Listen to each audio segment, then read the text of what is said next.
Hello and welcome to our YouTube channel and business tips video. Today on the topic of picking a corporate year-end for your business. How do you pick a year-end? How do you know what a good year-end?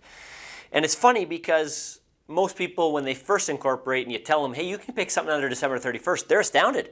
I can pick any year-end I want. Yeah, you can pick any month you want. Now, it's always good to pick a month end, like a 30th or 31st, not in the middle of the month somewhere, obviously, because it's where bank statements go to. It's easy to have a month end.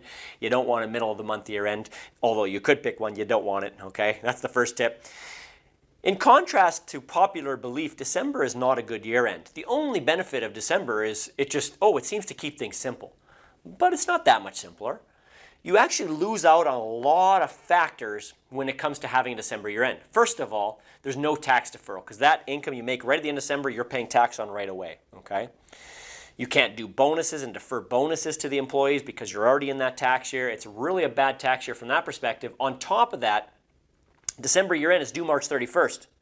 And March 31st is also when everybody's doing their personal tax returns. Accountants are busier than busy. Everybody's going crazy trying to get the personal tax done, and you're trying to get your corporate taxes done too.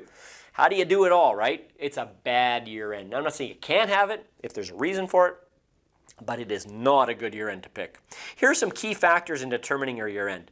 One of the first one is tax deferral. As I mentioned, if you have an earlier in the year end, let's say June, that money you make in June and you take out of your company, you don't have to pay tax until April of the following year. So you got time to pay your taxes with no interest, no penalties, no problems, just true tax deferral. Okay? So basically picking your year end on a tax deferral. Second thing is what time of year works well for you. Because your year end is due 3 months after. So if you go away in the summer, you probably don't want a June year end because July, August, when you're away, is probably not a good time. Or if you go away Christmas or it's a busy time for you or whatever it is, you want to make sure that's working out with you at that point in time. Okay, so what works well for you? Also, if you have inventory, that's also a potential big part too as well.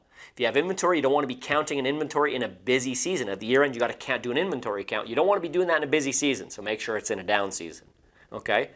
Now also, if you are a company that has seasonal revenues where a certain time of year, like summer, you make a lot of money, maybe you do want your year end just before that time because of tax deferral again. Because if you will make all your money in June, July, and August, you could have May year end, and all that money you make June, July, and August is deferred tax till the whole following year, right? Because it's the beginning of a new fiscal year. So you want to consider these things. One last thing I'll give you for consideration is if you have multiple corporations, multiple entities, you probably want them all to have the same year end. So if you're incorporating something new, you already have an existing entity, you might want to make that year end the same. It makes things typically simpler unless there's a purpose for it.